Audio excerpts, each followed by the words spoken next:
و ناتوانی خود دعای دارم.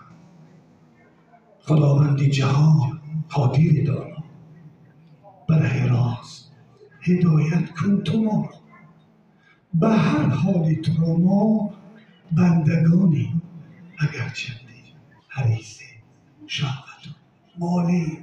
تو خود دانی که ما اینجا چنانیم، ولی در قیامت به دیدار تو ما هم سوگواریم. به داوده دل ما را تازه گردان، زبور ما را بلند آوازه گردان. مدی ناخودی را بر دیلمان راه بدار، از ناخوبی دستمان کوتاه.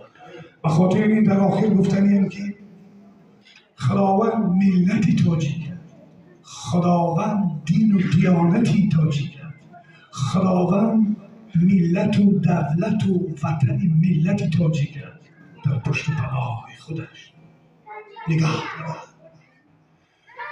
و خداوند مردم بدخشان بزرگوار، زیرا که یک شاگرد یک غزل نوشته استاد که من باید را قرائت کنم که به یادم آمد معلم سهیل شریفه: